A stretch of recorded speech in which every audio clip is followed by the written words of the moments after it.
Okay, so we are going to examine first society, no?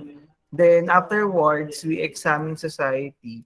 Titingnan naman natin yung culture. Because society and culture, remember, they go hand in hand. Tatandaan niyo yun na society and culture, they will always go hand in hand. Kasi kung walang society, wala tayong culture. There will be no culture without society. And as well, kung wala tayong culture, there will be no society. No? They are actually two phenomenon that are intertwined to each other because ones cannot exist without the other. No, yung society ninyo cannot exist without culture, and the same is true with culture. No, society cannot exist without culture, and without society, culture cannot exist.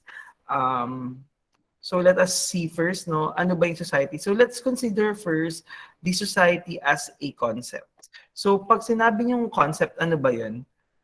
Who can define what's a concept? Ano bang concept? Abigail, what's a concept? Any idea? I think it's ano po sir, it's the one that represents that idea po. Okay, it's actually that's correct. It's an abstract idea about something or about some kind of phenomenon. So now, when we say we wanted to look at the society as a concept, we wanted to have an abstract idea about society. No, we want to have an abstract idea about society and what represents a society. So in order for us to visualize ano bang ibig sabihin natin when we are speaking of society as a concept, let us do this, no? So we try to do this. Now kindly think of the society, and as you think about the society, no, tanggalin niyo about tuloy. Tanggalin niyo lahat ng idea niyo about the society. I mean, tanggalin niyo lahat ng preconceived notion niyo about the society. 'Di ba? As of now, you are already in grade 12. I know that you already have knowledge on the definition of the society. If I'm not mistaken, you already have knowledge on the definition of society. So you already have a preconceived notion kung ano ba yung society. So what I wanted you to do right now is that I want you to look at society in a way that you would remove all your preconceived idea about society. And I just wanted you to see society as some kind of concept, no? So some kind of concept. So it's some kind of abstract idea that exists due to some kind of phenomenon. And in our case, the phenomenon that the society is associated with is social phenomena. No? So, sige nga, let's do that exercise. Everyone, kindly remove your preconceived notion on the society or on the definition of society, and let us look at how are we going to conceive the society as a concept. Okay. Are you able to follow my instruction, Yums? Nasunod naman yung instruction ko. Am I clear? Yums, am I Opo clear? sir. Okay, sige. I'm giving you 2 minutes to visualize society as a concept by removing all your preconceived idea. Sige, I'm giving you 2 minutes.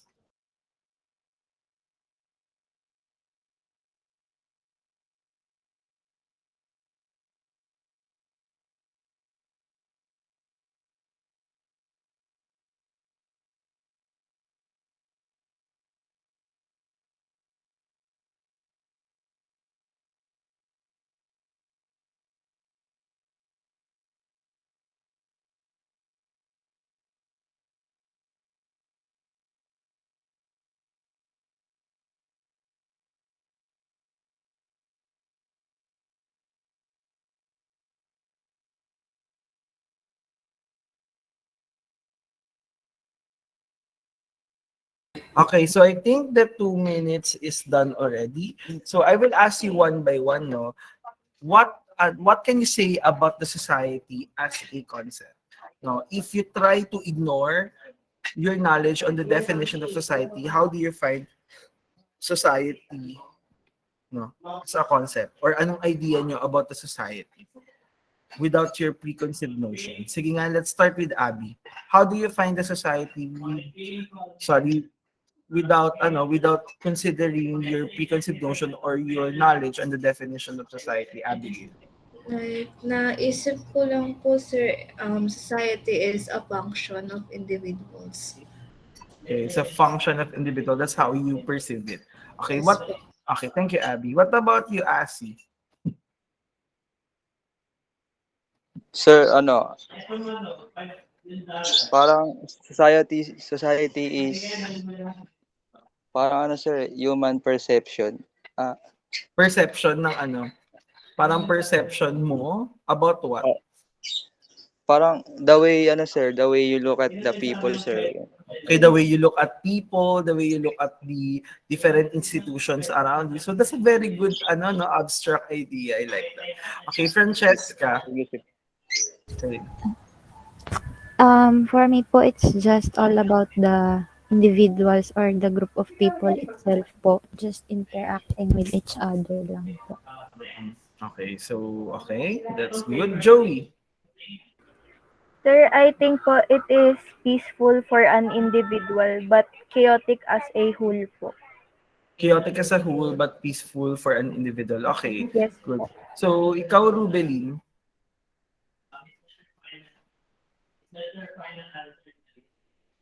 Rubelin. Nahaya pa si Rubelin. Okay, basta. Hello po, sir. Ah, Hello po, sir. basta, yes, naririnig kita. Sir, yung society po, marami po siyang pinoprovide. Meron, yung society po, yun po yung unit, tsaka organic. Okay, so that's also a good idea. So before we proceed no to consider social science no and its concept on society no or the society as a concept. So I want you to consider the definition of Abigail and Baste. So kung makikita nyo in the definition of Abigail and Baste, according to them, society is just a function, no, it's just a function. So ibig sabihin nila no as an individual we cannot live without society. That's what they are actually telling, and that is why yung mga social scientists natin no they have observed na meron tayong phenomenon class kung saan tong phenomenon na to represents social phenomena, and the social phenomena class is termed as the social phenomenon observed by social scientists is termed as society. So technically, the word society is just coined by social scientists no in order to represent some kind of social phenomenon that they can observe coming from an individual. Kasi 'di ba, tulad ng sabi ni Abigail and sabi ni Baste that for them no society is some kind of function for an individual, no it is some kind of function needed by an individual, and gano'n rin na-observe ng mga social scientists natin. What does the social scientists observed is that meron tayong social phenomenon in which yung social phenomenon na to class is needed by individual. They cannot live without this social phenomenon. And because of this, social scientists tried to coin try to coin a word to represent the social phenomenon, and they call it as society. So technically, if we really wanted to look at society as a concept, no, we will use society as a model. No, we are going to consider society as a model. In order for you to understand this, let us consider science. Di ba class sa science, no, all of the information there is actually just a concept, to be honest, no. In science, no, all the information, no, in science are considered as concept. We have the concept of evolution, we have the concept of relativity. All of those things are just concept, no. Mga konsepto lang 'yon. Those are terms coined by scientists to represent some kind of natural phenomena. And ganun din yung society. Society, just like evolution, just like relativity, it is just no a word coined by social scientists to represent a phenomenon. And to represent a phenomenon. And in this case, the phenomenon that the society represents is a social phenomenon. No? social phenomena, which in contrast to relativity and evolution, ang rin-represent kasi niya is natural phenomena. So now, if we really wanted to look at society, no, as a concept, we will consider society as a model, as a general model. Ganun rin naman yung evolution and relativity, di ba? We consider evolution and relativity as a concept. Tulad nga ng sabi ko, it's a concept, no, to represent some kind of natural phenomenon, no? Yung evolution natin, yung relativity, these are all concepts, no, representing a phenomenon. And class, as a concept, yung relativity and evolution natin, it's actually a model, an ideal model. And when we say model, no, it represents reality, but not totally the reality itself. No, hindi niya talaga totally represent what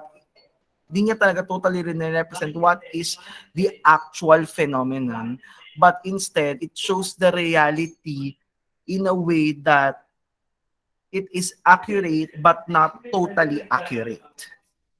Okay, to elaborate that, let us try to look at the phenomenon projectile motion. For example, alam niyo yung projectile motion? Do you know what a projectile motion is?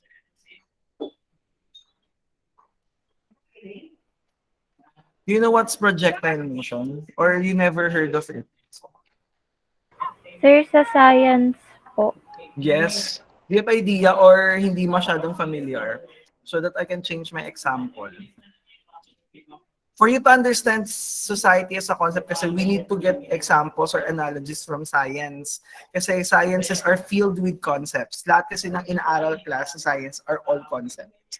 No, are all representation of reality. But in this case, yung reality na yun is natural phenomenon, which is in contrast sa sociology and social sciences, we are considering their social phenomenon. Ngayon, in order to illustrate anong ibig sabihin ng model, I want to give you an example. So, ang tanong ko, are you familiar with projectile motion or should I have another example instead? Are you all familiar with projectile motion? Sir, have another example. Okay, na lang so din po siguro. free fall. What about free fall? Are you all familiar with free fall? Yes po, sa akin po. Okay. What about the others? Are you all familiar with free fall? Ako rin po, sir, yes.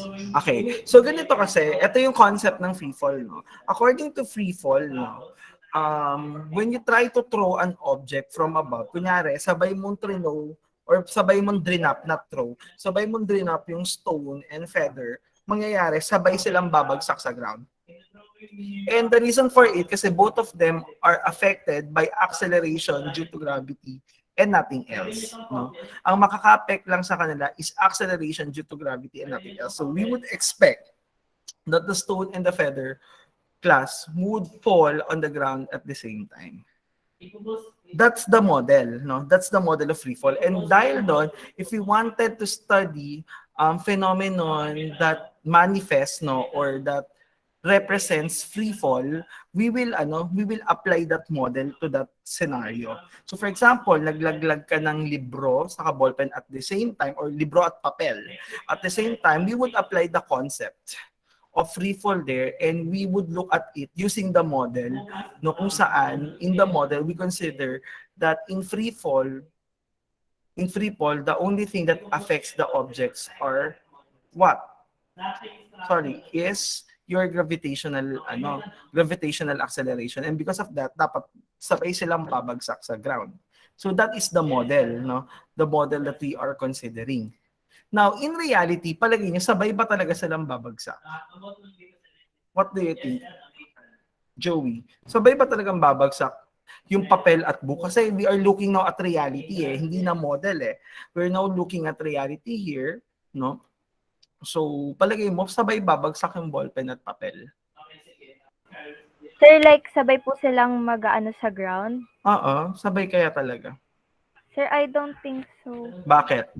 Sir, kasi Would it yung say weight, that kung yung hindi weight sila po. sabay babagsak, kung hindi ba sila sabay babagsak, does it mean you violate the concept that you know? Sir, no po. Oh, you Opo, violate sir. or you did not Opo, violate? sir. So Binayolate meaning, po. hindi na siya tama. The concept is already wrong. That's what you are telling.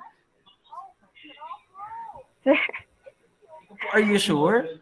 sir, wait po. Ano po ba? Parang na mahuhulog po silang dalawa or parang Asking sabay you, silang kasi di nasa ba, according ground? to the model that you Apo. know, meron kasi tayong concept and concept Apo. is actually a model, a representation of your reality. So according to the model that you know, no, dapat sabay silang babagsak sa ground due to the Apo. fact na ang makakapekto lang sa kanila is acceleration due to gravity regardless of the mass.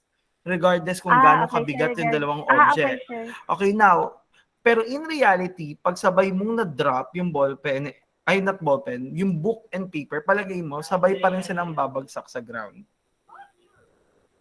Sir, kasi yung idea po na meron ako, parang dahil, Pero Ano ikaw, what po? do you think? Sabay hindi? hindi, sir. Yeah, you're correct. Hindi talaga. Opo. Hindi talaga magsabay. Yung question ko, bakit? Does it mean you violated the concept itself? No? That the model is incorrect? Yun ba ibig sabihin nun? Or is there other explanation bakit ganun nangyari? Bakit yung reality medyo nag-iba?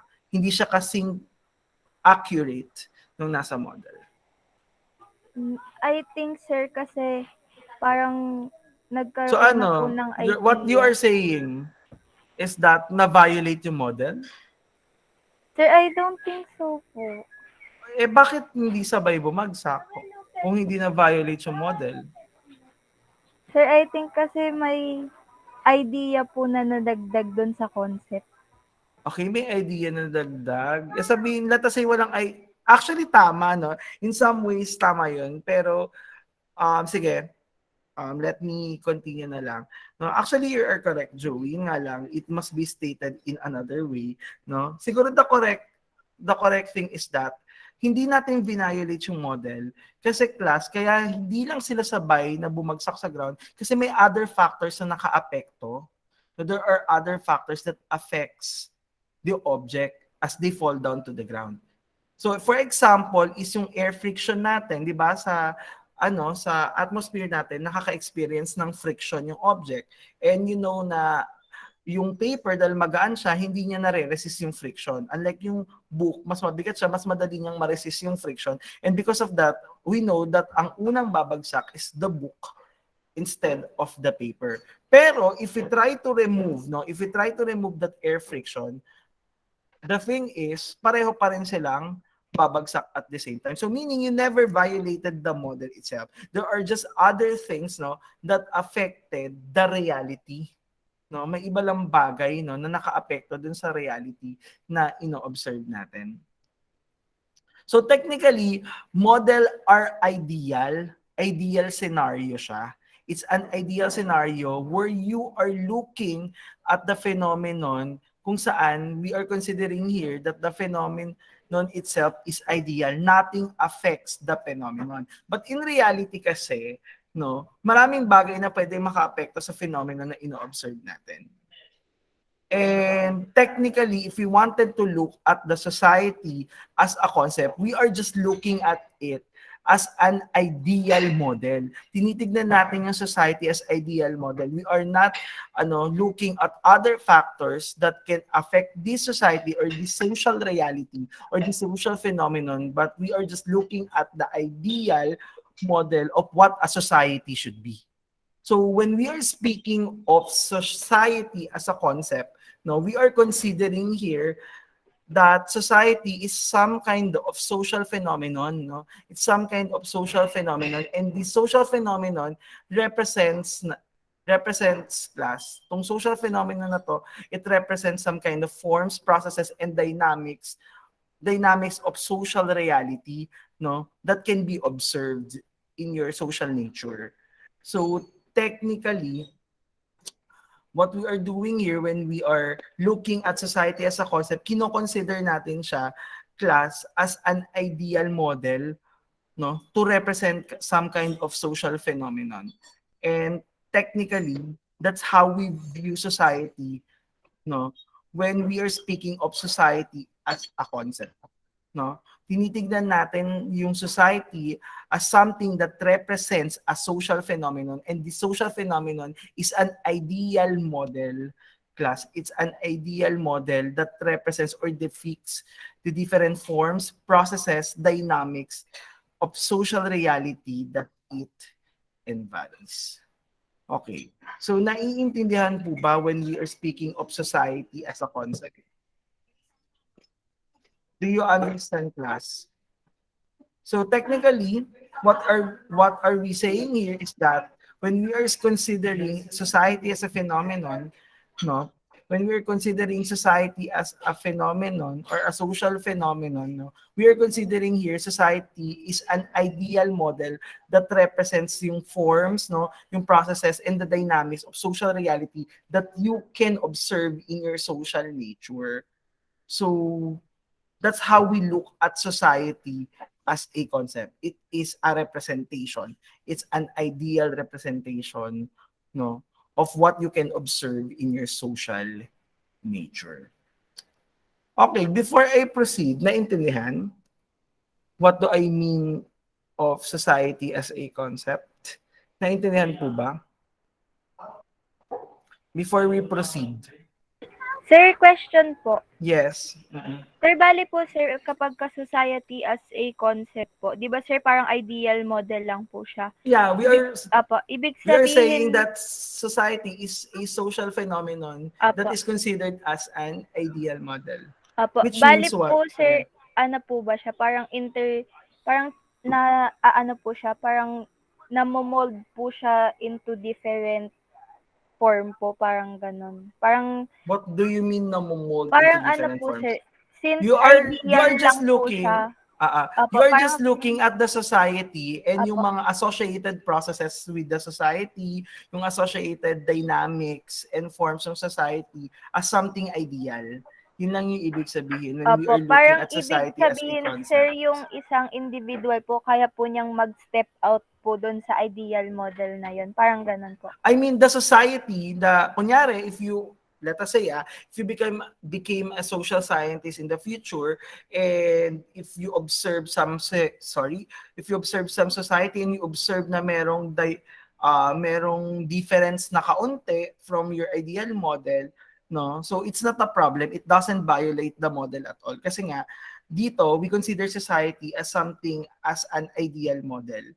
So hindi siya it's a representation of your social reality, but it's not totally the social reality itself. Kasi pag andun na tayo sa real world, no, where we observe social reality, there might be some kind of modification kasi maraming external factors na pwede mag-act sa inyong social reality. And that is why probably may variation yung society na o-observe nyo dun sa ideal model that you know. Okay na po sir. Thank you po. Okay, maliwanag. Mm-mm. Okay, do you understand, class? Opo sir. Okay, so we are just telling here that if we wanted to consider society as a concept, we are looking at society as a representation of some kind of phenomenon.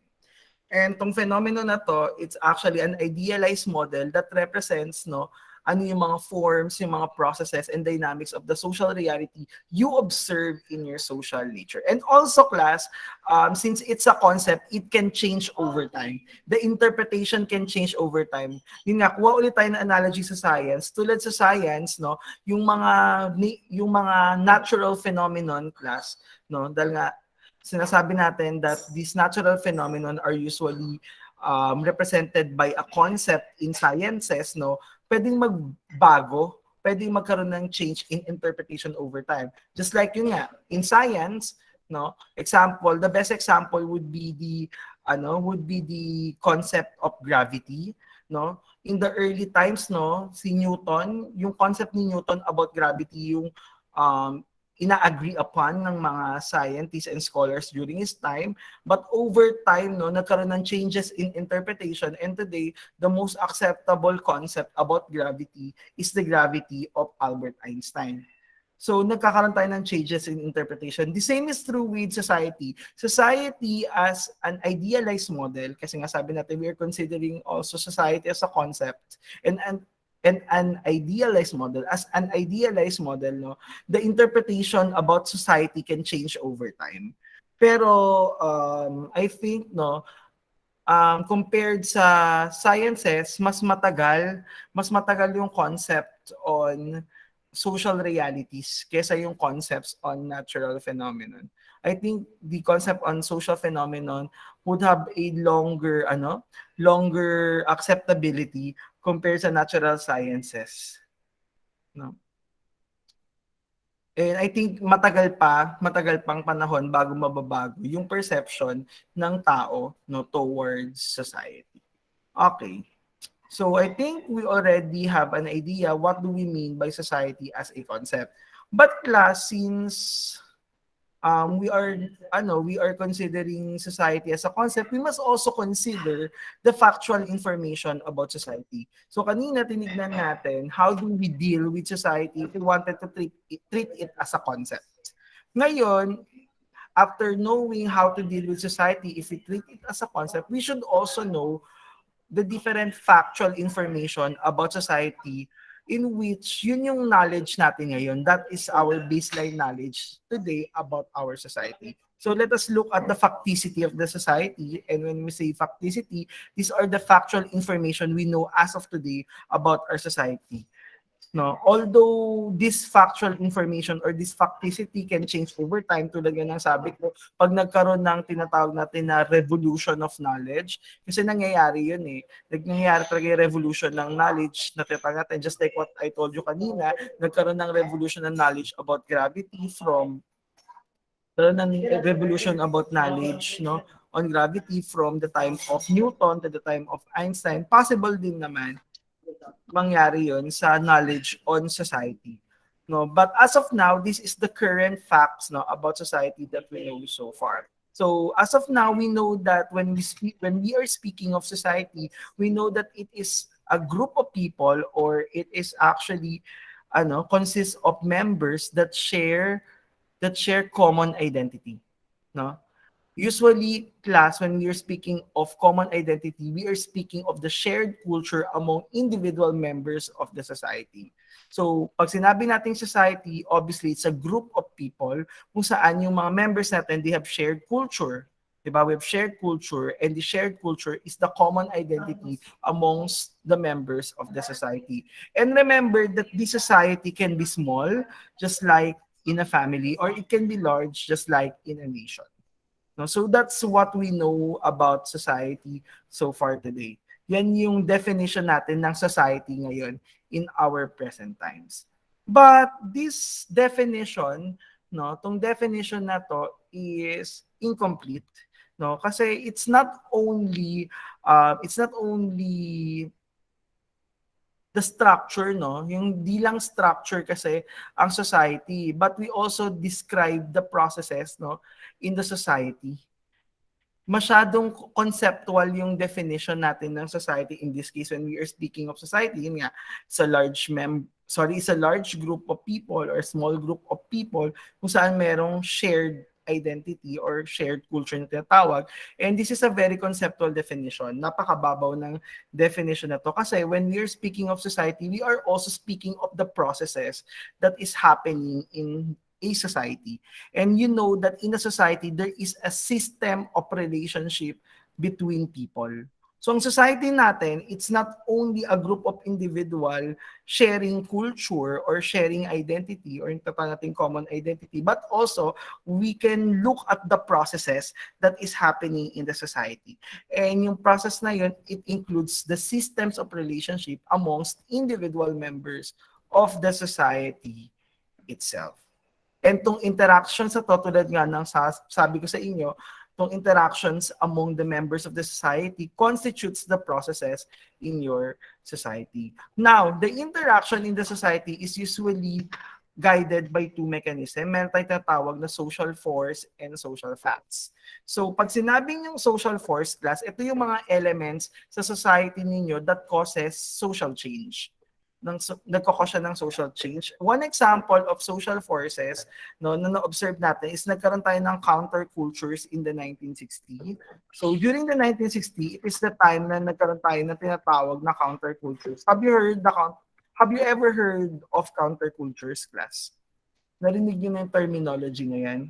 Yung counterculture? Not yet po. Okay. So, pag sinabi niyong counterculture, it's actually a culture that opposes the mainstream culture. No? So, in 1960 kasi, yan yung mga time ng mga baby boomers. No? Diyan nag-rise yung mga tinatawag nating counterculture such as the LGBTQ culture, yung feministic culture, yung mga culture ng mga hippies, no? Diyan yan nag-rise no during the 1960s. And it seems like these cultures no of the teenage during the time or the young adults during that time, it seems like to be contradictory siya sa culture ng older generation.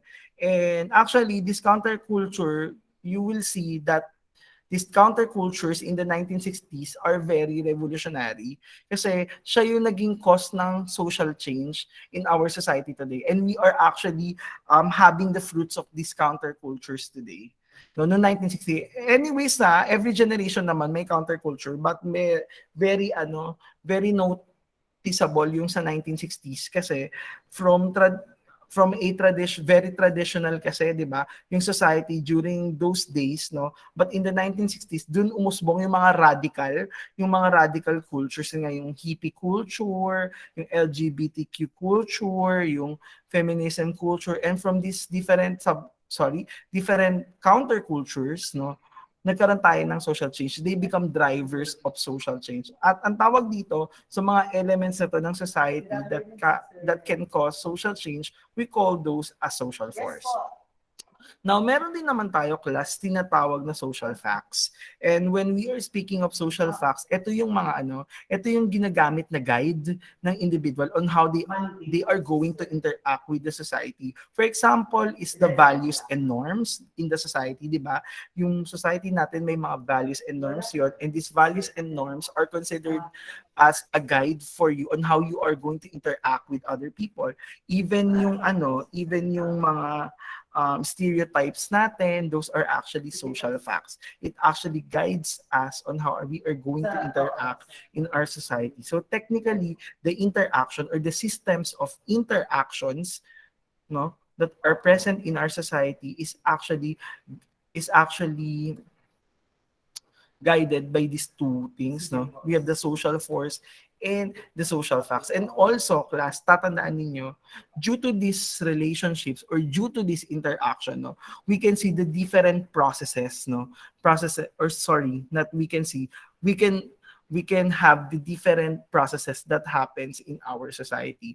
Diba? For example, social mobility, no? Social mobility is one of the processes that we can observe in our society, and this social mobility is actually a result of the interactions, no? The interactions of several members of the society and the different institutions of the society itself. So nakikita.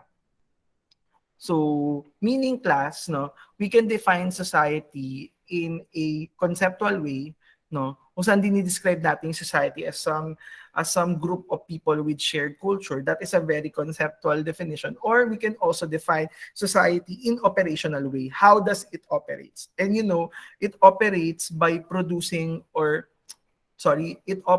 class by producing some kind of interrelationship, no?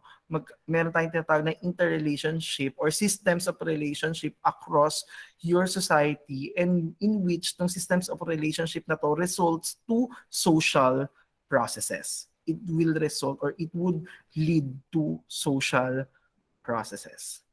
No, that's why class, when we are speaking of society, it's good also to make social maps, 'di ba?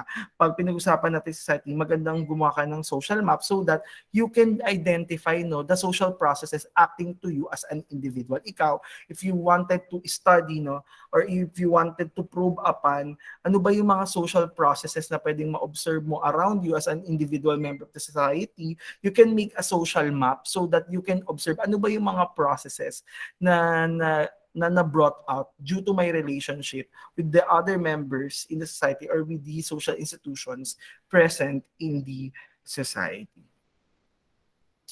Okay. Now, before we proceed, may I ask you, did you understand class? Naiintindihan po ba? Yes po, sir. Maliwanag naman. Are there any questions? May tanong? Grade 12? Do you have questions? Okay na. Okay na, may question. Ako may tanong sa inyo. Since wala kayong tanong sa akin, ako ay magtatanong sa inyo. Okay, let us consider these three words. No? We have omniscient, omnipotent, and omnipresent. Anong pagkakaiba ng tatlong to? What do you mean by omniscient? What do you mean by omnipotent? What do you mean by omnipresent?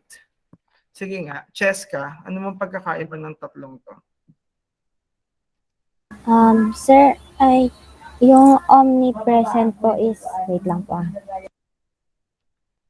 Sige lang.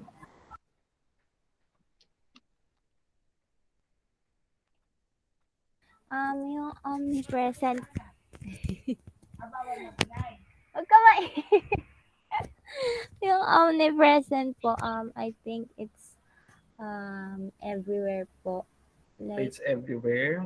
Mhm. um, Pag omnipotent, omnipotent po is, I think, ano ba? Sir, yung omniscient na lang po. Yung ano yung omniscient? po is, ano ba? May understanding ka po. You have Okay, aware. you're all-knowing. That's correct. So, omnipresent, you are all-present. Pag omniscient, all-knowing. What about omnipotent? Potent, ano ba meaning ng potent? Anong meaning ng potent? Potent means what? It usually represents power, no? So, pag sinabi mong omnipotent, it's all-powerful. So, yun yung pagkakaiba. Omniscient, it's all-knowing. Omnipotent, it's all-powerful. And omnipresent, it's always present or all-present. Now, I have a question. The society kasi class is considered as omniscient, omnipotent, and omnipresent for all the members of itself. No? Sa lahat ng members ng isang society, the society itself is considered as omniscient, omnipotent, and omnipresent. So what do we mean by that? Sige, let's try to analyze. What do you mean that the society is omniscient? Sige nga, any idea? Abigail, what's your idea? I think po kasi 'di ba it's knowing everything. I think there is a society for everything po. For every kind. How?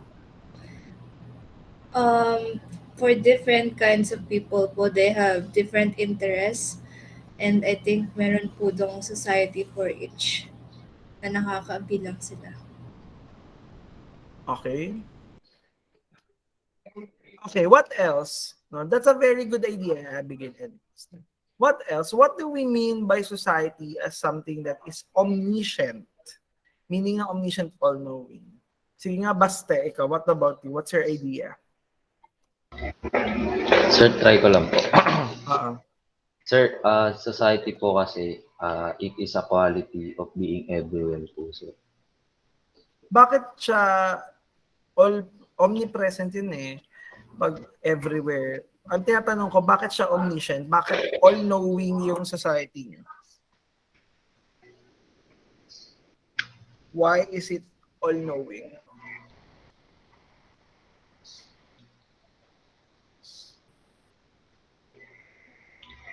Sir, society po is omniscient because meron po siyang sariling understanding po and awareness po sa How do society. you say na meron siyang sariling understanding or may sarili siyang awareness? What do you mean by that, Baste?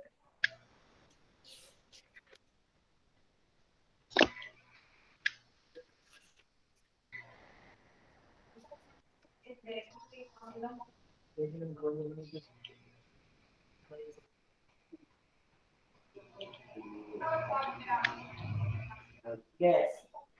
Sige, I will go back to you, Baste. What about you, Joey? Ikaw, what do you think? Sir, my understanding po about society being omniscient, sir, since it's all-knowing, sir, I think it's on the people na nasa society na meron po silang ideas doon po sa meron po silang kanya-kanyang ideas na alam po nila.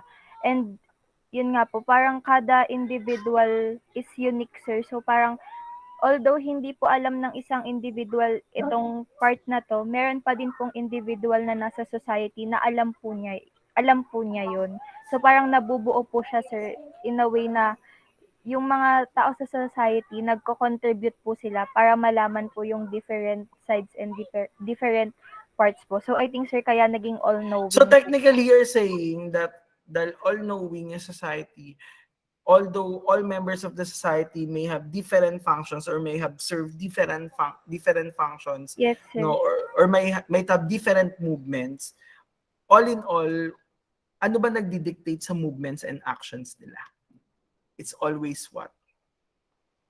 Anong magdi-dictate sa actions ng members ng society? Anong magdi-dictate dun sa movements ng lahat ng member ng society? Its actions, its movements, its relationships na na-form, no? What dictates it? Sir, yung ideals po nila as a person. Yung ideals ng as a person ba? Ideals of what? What guides them to interact with other people? What guides people to interact with other people? What guides them to do some kind of action? What guides them to do some kind of movement, no? Within the society. Ano kaya? What guides them? It's actually what? Sino nag-guide sa bawat individual member ng society? All of us are guided by what? Lahat tayo ay guided ng Abigail. All of us are guided by what? I think sa akin po, sir, it's the advocacy po. Advocacy? Okay. Your advocacy. Pero that advocacy is guided by what? Bakit ka merong ganyang klase ng Sir. advocacy? It's guided by what? Yes, Joey. Sir, try ko lang po. Sir, is Mm-mm. it yung sense of common identity na sinabi po Yes, kanina? it's sense of the common identity. It's sense of the internal workings of your society. So what controls you is your society. Your actions are dictated by the society. Your interactions are dictated by the society. So everything, class, is upon the guidance of the society. And nasabi natin siyang all-knowing kasi, class, in all the action that we made, no, in all the action that each individual member makes, in all the relationship na nabubuo, no, it's all guided by the society. It is the knowledge, no, the knowledge of the society that we are actually using to guide us with our actions and with our interaction. And this is manifested where? Saan kaya nagmamanifesto? Palagay nyo. Yung pagiging all-knowing ng society, where is it manifested? Yung pagiging omniscient or all-knowing ng society natin, where is it manifested? Saan siya nagmamanifest? Asi, where is it manifested? Palagay mo. Saan nagmamanifest yun? Yung pagiging all-knowing ng society natin. It's all manifested where?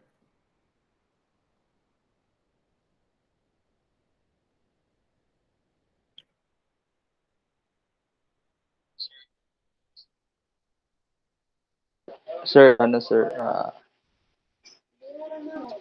It's all manifested in your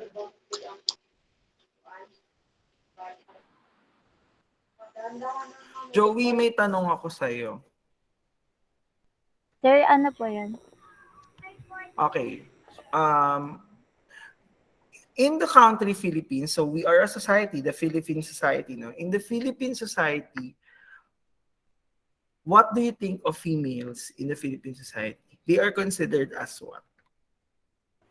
Sir, I think po sa Philippines, female has a power po unlike from the other countries. Has power and they are considered as valuable. Yes po. Tama. It's even manifested in our ancient history. Now, my question is, saan mo unang nalaman yun? Sir, ano po, sa society. How nga? How? Sir, How did you parang first sa, learn it? Where did you find it? That Sir, female are Apo. powerful in the Philippines. Sir, Where sa did you find it? observation lang po on how the society works. Kasi po, wala Hindi, naman I'm pong asking, where did you first see it? Where did you first read it? Where? Sir, Where I did you first first learn it? found out po sa treatment po ng family. Kasi doon po ako nag-grow, sir. Tama ba, sir? Sir, parang Treatment sa ng- family, ganito po yung treatment sa babae Ano sa mo family nasabi? namin. Paano mo nga nasabi na ganito yung treatment sa babae in your family? What did you observe? It is manifested where? Sir, ano po ulit? Where this manifest? Saan nagmanifest to na mataas ang posisyon ng babae sa Philippine society? Saan siya nagmanifest? Sir, doon po sa parang common idea. Tama ba, sir? Parang sa common idea na sinishare po. Joey, isipin mo you are young. Wala ka pang, hindi mo pa alam yung common okay, sir. idea na yun. Okay, so where did you first see it? Where did you first hear it? Paano mo nasabi na mataas yung pagpapahalaga sa babae in the Philippine society? Sabi mo sa family mo, probably yes, Opo. dun sa family. Parang Tanong, based on paano? action lang, sir. Based on what kind of actions? Sir, na parang kumbaga, kunwari po, sir, hindi ko alam if tama po yung pinapagtuunan ng sinasabi ko. Pero Sige sir, lang. kunwari Can you sir, proceed? nung bata pa po ako, kunwari siya I grew up na inaalagaan ako ng parents and ng family ko in a way po na hindi ako... Iba yung treatment ng... Opo, yung kumbaga yung treatment ko po, as well as kapag kunwari po nasa school, parang yung teachers po, kunwari nung preschool ako, sinasabi nila na yung girls maayos, bakit ganito yung iba. So parang nagkaroon po ako ng idea, sir, na siguro as a girl, meron akong stand sa society na ganito ako. Parang ganon po, sir. So meaning, where does it manifest? Sir, Based sa bahay ninyo, saan siya nag-manifest? It manifested where? In your non-verbal communication, di ba? You see it in your non-verbal communication. The way your parents treat you is different from your male brother. Let us say, no? You see it in your non-verbal communication. And even sa literature natin, di ba? It's written in our literature. You will see our literature, andun yung culture of Harana, no? Andun yung culture kung saan female are highly regarded. You can see it also in literature. So technically, no, we can say that society is omniscient kasi nagmamanifest siya in our language. In our language, it's both written and oral and even non-verbal language natin, no, manifested yung pagiging highly privileged ng women sa Philippine society. So it's found in our symbols, it is found in our arts, it's found in our language, no, that kind of culture exists in the Philippine society. So technically, the omniscience, no, yung pagiging all-knowing ng society, nakikita yon sa mga symbols na ginagamit ng society, sa symbols na ginagamit ng society, sa language na ginagamit ng society, sa mga yung mga verbal and non-verbal cues na ginagamit sa society. Technically, all the symbols, all the arts, all the languages manifest class the omniscience of the society itself. Okay, nakita nyo, class, no, that, di ba, yung pagiging all-knowing ng society natin, we can see it in our language, yung pagiging all-knowing niya. No? The way you act in the society, it's actually present also in our language. 'Di ba? Tulad ng pagiging pagiging mapagpahalaga natin sa matatanda, 'di ba? The way we treat older people in our culture is very different from other country, pero manifested yun sa culture natin. Kasi class, in our language itself, meron tayong words na po at opo. And the word po and opo denotes that the language that we have knows our culture. Alam niyo yung culture natin na pagiging respectful sa mga matatanda. Thus, the omniscience of the society can be manifested in the language, in the art, and the symbols that we have. Okay, so I think it's already clear sa inyo what do you mean when we say the society is omniscient. Now let us go. What do we mean when we say the society is omnipotent? Meaning na omnipotent, it's all powerful. Francesca, any idea? What do we mean by the society as something that is omnipotent, meaning all powerful? What do we mean by that? Siguro po because po sa government itself po natin, Actually, that's a very good idea. Why did you yung we have say that? freedom po in electing people po na voting for people po na we think deserve po yung position sa government, ganun po.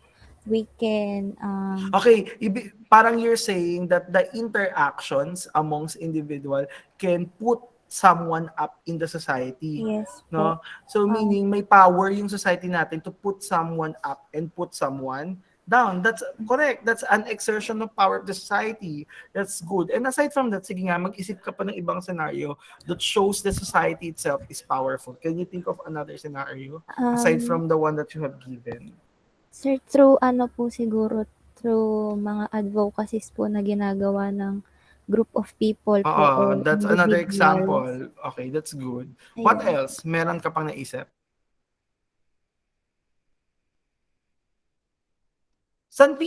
Actually you are correct, pero meron tayong phenomenon no kung saan talaga makikita natin how powerful our society is. Anong phenomenon natin? Saan phenomenon magma-manifest na yung ating society it's all powerful? That it can act on anyone else in the society or any member in the society. That the society itself is powerful enough for all the members of the society. No matter what, anong social class meron ka. We can see it in where?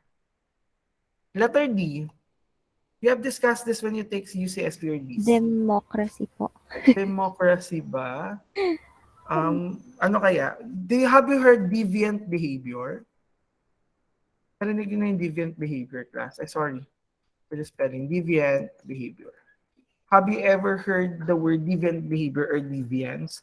Pag sinabi yung deviance, ito yung action, no, na action ng individual member of the society that is totally not the norm of that society, no? And usually some deviant behavior can lead to crimes, 'di ba? For example, 'di ba? Murder a norm of your society? No, it's not a part of the norm of your society, but some people do murder, and it's due to the fact that these are kinds of deviant behavior or actions that is different from the norm of your society, 'di ba? It's different from the norms of your society. So, kung makikita natin, ano bang ginagawa natin sa mga individual members ng society na may deviant behavior? What do we do to them? Cheska. Usually, they are what? They are subject to what?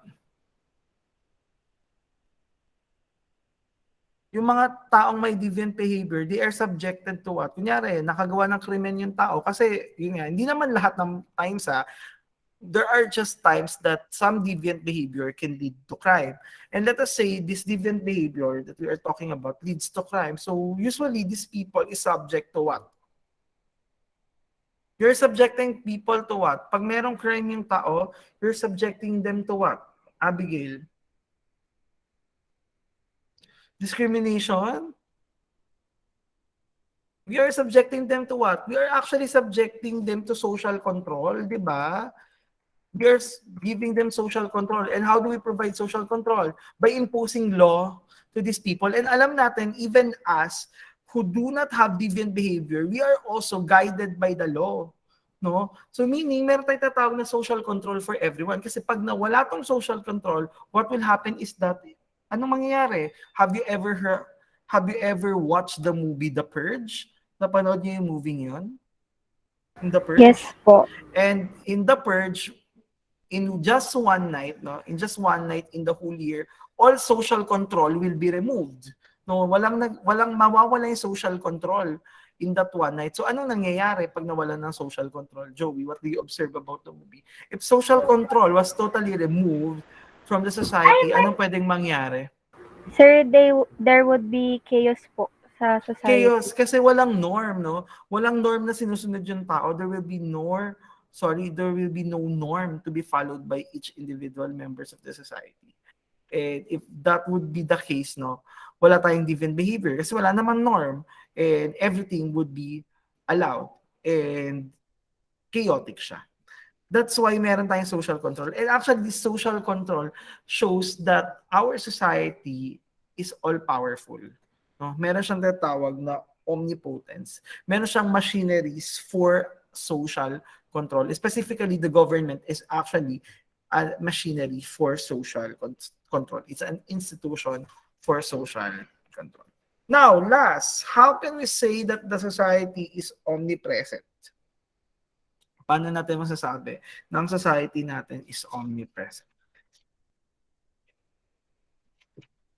Can someone, basta ikaw, how can you say that the society is omnipresent? Basta. Sir, I have no idea pa po, sir. You don't have an idea? Yes po. O sige. Asi, ikaw, how can you say that the society is omnipresent?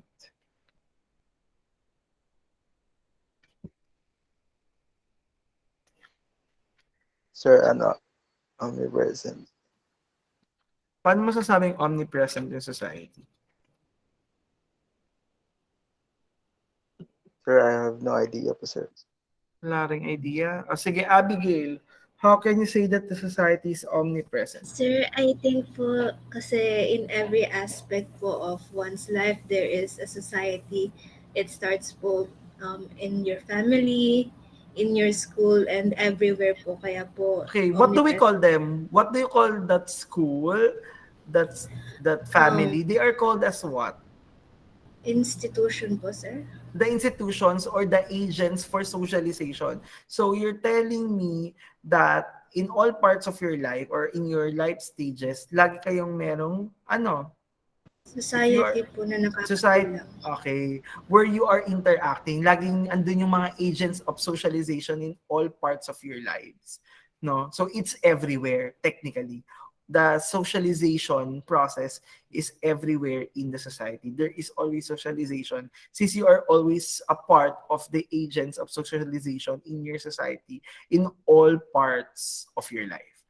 No? So technically, we are saying there that the society is everywhere because everywhere there are agents of socialization where we build our networks or our relationship. So yun yung ibig sabihin that society is omnipresent. So I think we already understood what a society is. Okay, now let us move to culture. No? So sabi nga natin, class, if there is a society, there must be some kind of shared culture amongst its member. So ano ba tong shared identity na to or antong shared culture na to? What do we mean by culture? When we are speaking of culture, so culture can be material or immaterial culture.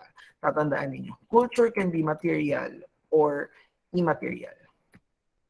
So pag sinabi nating material culture, it's actually the culture that is concrete, that can be what do we call this? That can be concrete or that can be found on physical things. For example ng mga concrete culture or yung tinatawag nating material culture are your artworks, your literary pieces, no? Those are example of material culture, the architecture, no? Mga material culture yan. Now, aside from material culture, culture also can be immaterial. And usually, when we are speaking of immaterial culture, ito yung shared identity natin amongst member of the society because it is the set of your values, norms, and behaviors accepted by the social group that you are part of. No? So yun yung sinasabi natin immaterial culture. It's the values, norms, and the behavior that is accepted by the social group where you belong. So I think by now you already know the difference between the three. Alam niyo na yung pagkakaiba ng tatlo, yung values, norms, and behavior. So you know that values class are considered as the ideals of the society.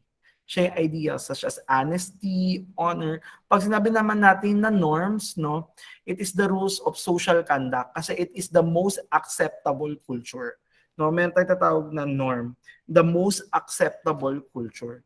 Thus, in short, if that is the most acceptable culture, it must be the guide on how you will behave in the society. It is the basic rule of social conduct. So yun yung pagkakaiba. So pag sinabi natin values, no, yan yung ideals ng society nyo. What your society class upholds to, no? Anong gusto nating maging goal sa society natin? It's your ideals. That is your value. And pag sinabi niyo namang norms, no, when we're speaking of norm, it's the most acceptable culture, no? And since it's the most acceptable culture, it's actually a guide on how you are going to behave, how are you going to interact in your society. It's the rules for social conduct. Yun yung tinatawag natin na norms. And these norms and values and even the behaviors that we have are actually our immaterial culture or the culture, no, that is not found on physical objects. No, and usually transmitted idea from one generation to another. So yun yung pagkakaiba ng dalawang culture. We have the material culture and we have the immaterial culture. And usually when we are speaking of shared identity, we're speaking of both the material and immaterial culture, or simply the culture that is found on the physical objects and the culture that serves, no, as the values, norms, and behaviors that your social group widely accepted. So yun yung tinatawag natin culture. And remember that culture class will exist only if there are society who is willing to share these ideas amongst other members of the society.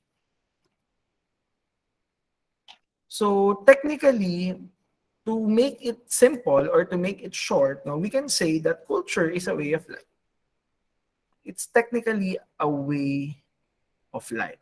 And as a way of life, no, meron tayong mga tools necessary in order to carry that way of life. And these tools considers the values, the norms, and the practices that you have in dealing with all the situations that you are going to deal with. And because of that, if ang society natin, no, if society natin class has a culture, no, that requires tools on how we are going to act on our society, meaning culture should be learned. It's not something you are born with. Kailangan mong matutunan, class, kung paano gamitin yung mga tools na to. Thus, culture should be learned, class. It's not something that your instinct tells you. Natututunan nyo siya.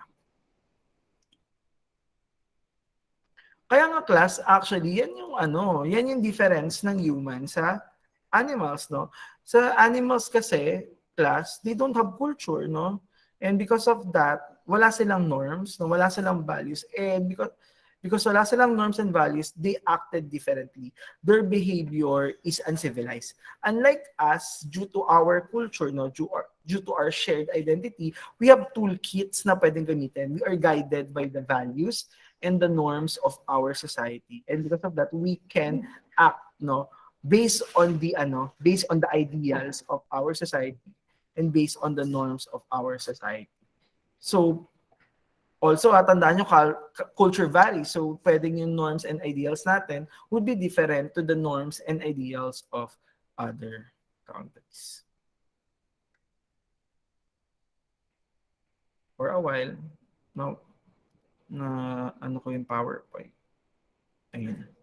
Okay. Now, these are the characteristics of culture. So let us try to examine the different characteristics of culture. So remember that number 1, kindly read, Abigail. The first characteristics of Culture is social because it is a product of behavior. So technically, it's what? Culture is a what daw? It's a product of Behavior po, sir. behavior. So, product siya ng behavior. We can observe this actually in social classes. Iba kasi yung mga behavior in different social classes. Meron tayong class na tawag na low and popular culture. So, I hope you have heard of this one. Meron tayong tawag na low and popular culture. At meron tayong tinatawag class na high culture. So, anong pagkakaiba ng dalawang yan? What's the difference of low and popular culture sa kay high culture? Actually, yung low and popular culture and high culture class, this is actually the behavior, no? The culture that resulted to the behavior of different social classes. So, we would expect that the low and popular culture, these are usually the culture, no? The culture that resulted from the behavior of people who are considered as middle class and low income. No? Samantalang yung high culture naman, these are the culture of the individual who are in the high classes, no? Yung mga above the middle class, no? And sige, in order for you to understand that, let us look at movie tastes, no? Yung movie taste, 'di ba? We know that for low and popular culture, yung mga sikat na movie para sa atin, no? Ang behavior natin is to kun over or to tangkilik sa Tagalog yung mga makamasang pelikula, yung mga mainstream films, 'di ba? So it's our cultural behavior to consume those kinds of film. And for example, let us say, let's rewind back, no? Ano bang time 'yan? Let me find a good time period. Kailan lumabas yung Hunger Games? When did the Hunger Games came out? Kailan lumabas yung Hunger Games? May idea kayo? I forgot eh. Okay. So, I forgot when. Basta it's somewhere 5 to 10 years ago, no? Lumabas yung Hunger Games and it was 2012. Okay, it was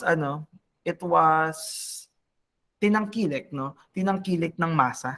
So, technically, the low class and the middle class, no, due to their behavior of cooning over this movie, no, it became part of the low and popular culture. Samantalang, during that time also, during that 2012, kasabay ng Hunger Games is another film na rinelease. Pero tong film na to, I forget to say the title of the film. No, yung film na to, nanalo siya ng I forgot if it is Academy Award, no? Nanalo siya ng Academy Award tong film na to. It won the Academy Award and most of the people in the high class, so yung mga high class na tao, meaning above the middle income people, no, tinangkilik nila yung film na nanalo ng Academy Award. So see the difference, no, of culture that resulted from the behavior class of the members of the society that are part of the low income and middle income classes to the members of the society that are part of the high income, no? High income.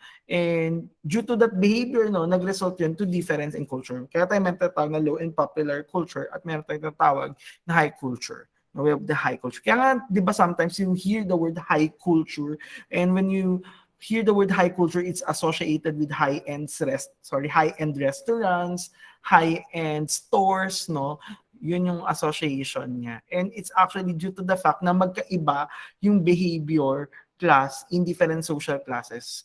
And the result of the difference in the behavior resulted to different subculture na tinatawag natin. Although this doesn't mean na magkaiba yung subculture, iba yung subculture ng low and popular culture at high culture, ibig sabihin na they are not part of the same culture. Actually, they are part of the same culture. When they work hand in hand with each other, no, if this high culture and low and popular culture work hand in hand with each other and yung cultures na yun, no, although magkaiba sila, but they are within the norms, no, they are within the norms of the same society, we can say that they can work hand in hand class, and thus they are actually part of what we call as the mainstream culture na tinatawag. And when we are speaking of mainstream culture, ito yung cultural pattern that are broadly accepted within the norms and the values of the society. So as long as tanggap ng society yung cultural pattern na present sa high class culture at sa low and popular culture, ibig sabihin they are part of this mainstream culture na tinatawag natin. They are just subcultures, no? They are just subcultures of a mainstream culture. And yun nga, tulad ng sabi ko, these are cultural patterns that are broadly accepted, no? Accepted within the society. So no matter what ilang subculture meron kayo, as long as all of the subculture are broadly accepted by the society itself, no? They are part of mainstream culture. Although the thing is, hindi lahat ng culture ay mainstream. No? Probably they are part of the same culture, but they are considered as they are part of the culture, but they are considered something that is not acceptable to the mainstream culture. Pag ganun na yung case natin, doon na siya tinatawag na counterculture. That's when you are able to have what you call as counterculture. If the culture, or if the subculture, of a certain group of individual is not acceptable sa mainstream culture na yun, although it's part of a culture it's part of the culture of the whole society, no? Pero yung subculture na yun is not acceptable in the mainstream culture, no? That will be considered as counterculture. And usually, counterculture opposes, no, the mainstream culture. So may mga culture that can oppose the mainstream culture, natawag silang counterculture. And I think we still see countercultures today. Nakakita tayo ng mga countercultures today. Can someone give example of countercultures that they can think of?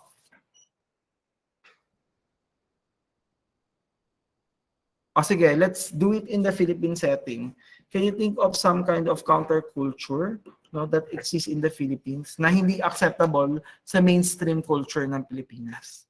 Can you think of something? Joey. Sir, I think medyo mababaw lang po to. Pero yung nasanay po yung ibang tao na parang this sa clothing, sir.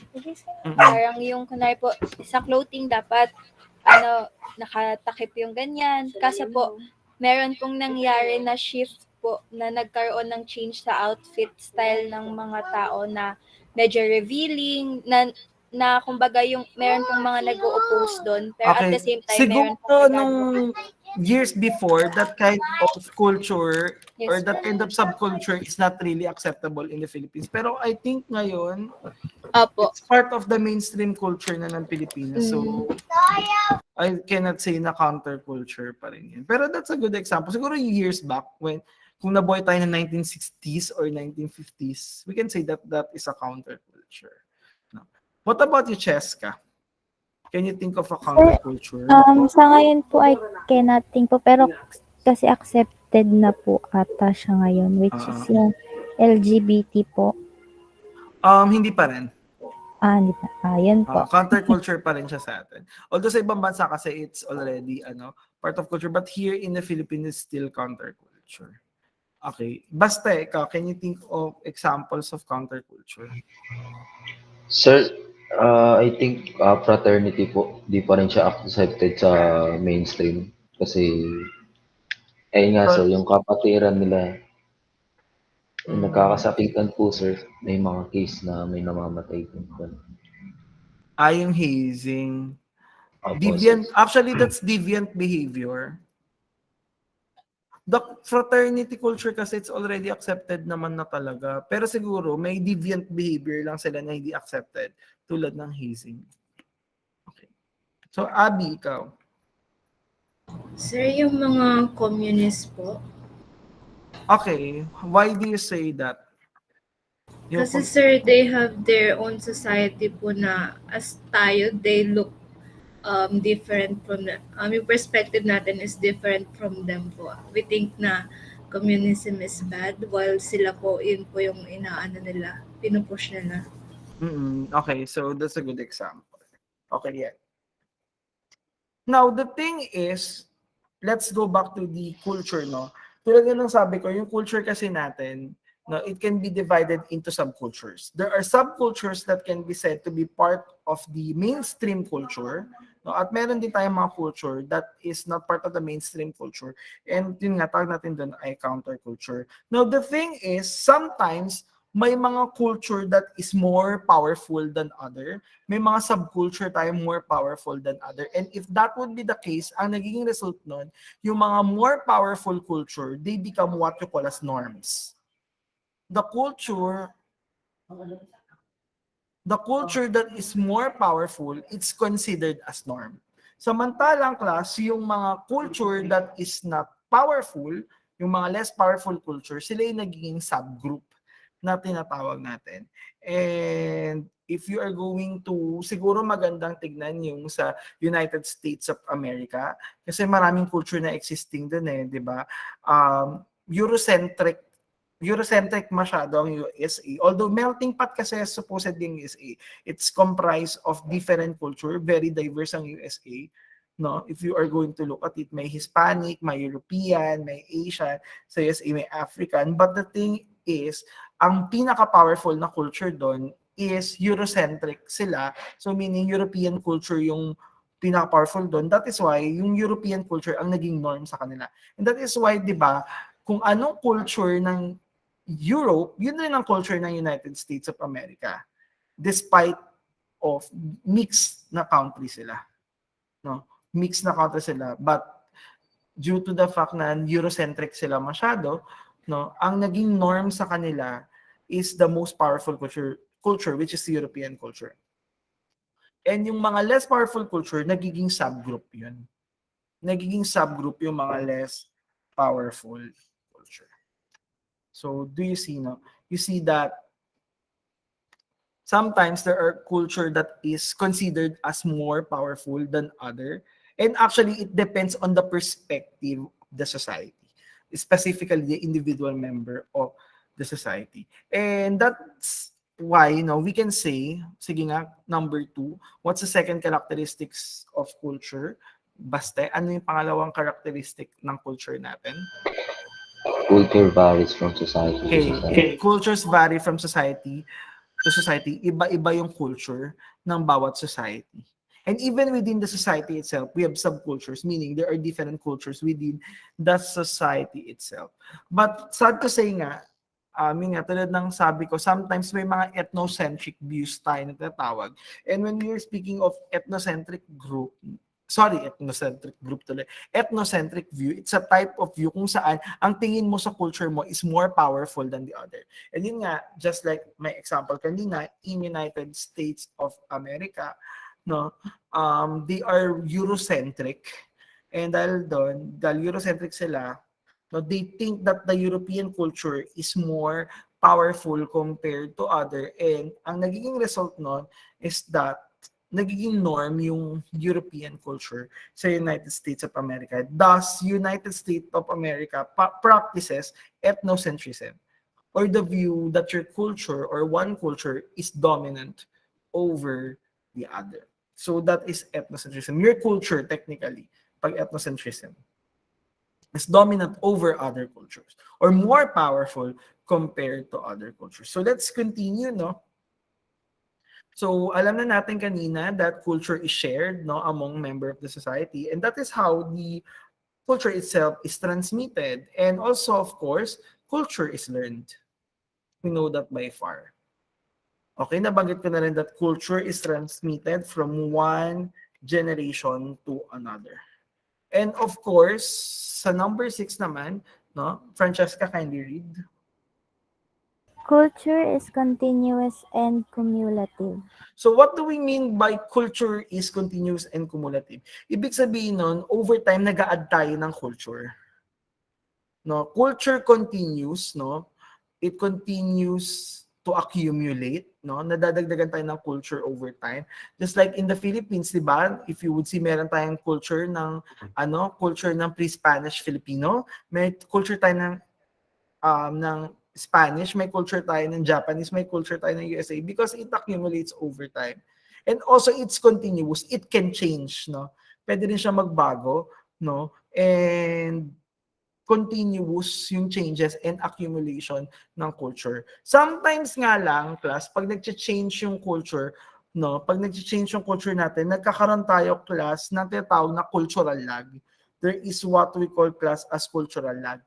So, to understand cultural lag, let us examine the educational system ng Filipinas. Alam naman natin na ang Philippine culture today, dahil nga, tawag dito, third world country tayo, we are at a point na napakabilis ng changes in culture natin.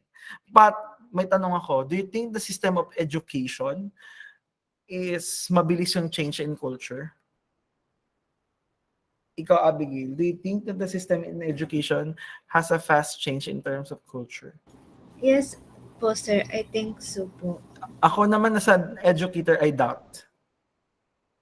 Hindi, para sa akin mabagal yung change in culture kasi tignan nyo, most pa rin ng school system sa Pilipinas, traditional yung way ng pagturo, no? It's very lecture based, no? Instead of hands-on based. And aside from that, no, we're not accepting pa rin nung mga modern proponents on education. Yung Pilipinas, traditional pa rin tayo in terms of educating students, and that is actually showing what we call as cultural lag na tinatawag.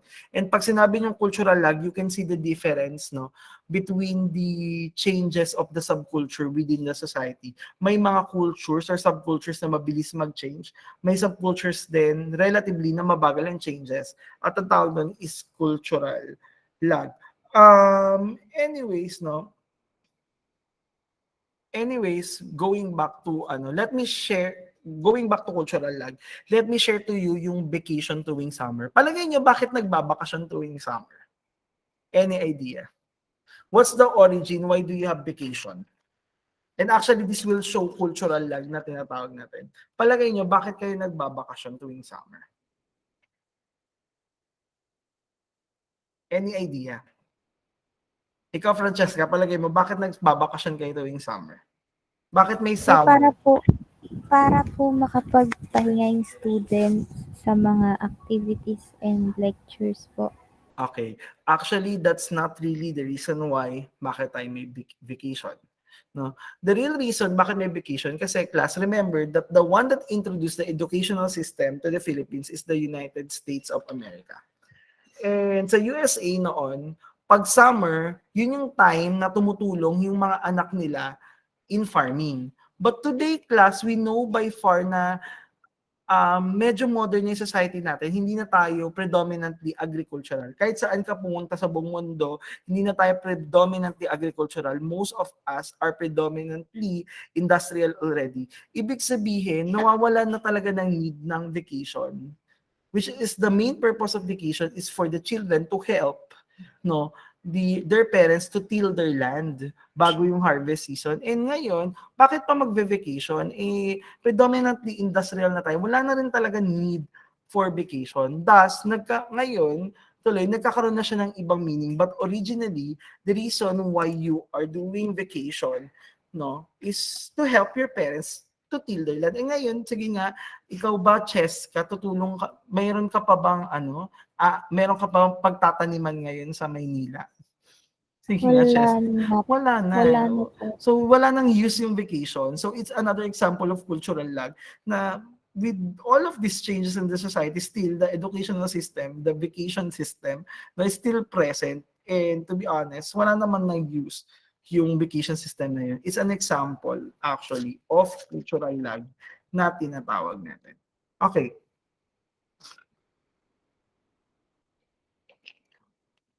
Another thing that can manifest that culture is continuous is meron tayong tinatawag class na tawag na cultural diffusion. And pag sinabi natin cultural diffusion, no, yung cultural trait na i-spread sa another culture, no? For example, sa Philippines, ano ba yung mga cultural trait ng ibang bansa na nag-spread sa Philippines? You know this. You are you are millennials. Alam na alam niyo to. Sige nga, Joey, can you give a cultural trait that came from another culture that came into the Philippines by cultural diffusion? Magbigay ka nga ng culture. Sir, I think parang naging liberated po yung mga Pilipino kasi nalaman parang because of other countries Okay. traits po. Pero Parang kasi nalaman ng feeling, mga Pilipino ako na feeling ganun ko po. kasi it's part of societal change yung pagiging liberal natin eh. Can you think of another? Ikaw na experience mo, anong favorite mong kanta? Sir, alam ko na. Sir, yung parang kunwari sir yung sa Korean naging Yes, that's uso an na po example. ngayon. Yes, that's example of cultural diffusion. Isipin nyo, yung K-pop na yan, no? Yung mga K-pop na yan, those are Korean culture. Yet it already diffused to our country by cultural diffusion. Nagkakaroon tayo ng tawag nating soft imperialism. So what we call as soft imperialism, where the culture of other culture of other countries trying to dominate our own culture. Pero if we are going to look at it, it's technically cultural diffusion ang nangyari. Yung cultural trait nila, it's being diffused to our own culture. So that's one best example, yung K-pop. No? That's one best example. And actually, sad to say, dati K-pop lang eh. I mean, K-pop music lang. Ngayon kasi, technically, soft imperialism na yung nangyayari, pati yung products nila. Dahan-dahan niya nang rene-replace yung Filipino product. So we call that as soft imperialism. No? So I don't want you to look at it at a negative side, no? Pero we cannot avoid those. Okay, so you know by far that anyways, the last characteristic is that culture is gratifying and idealistic. Kasi norms and values siya, that's why it's idealistic. Anyway, you know by now that culture varies and dahil nga may diversity, hindi natin maiwasan yung tatawag nating ethnocentrism sa yung tatawag na cultural relativism. Anyways, you need to know the difference between the two. Pag sinabi natin class na ethnocentrism, yung tingin mo sa sarili mong culture is dominant over another culture. Yun yung ethnocentrism.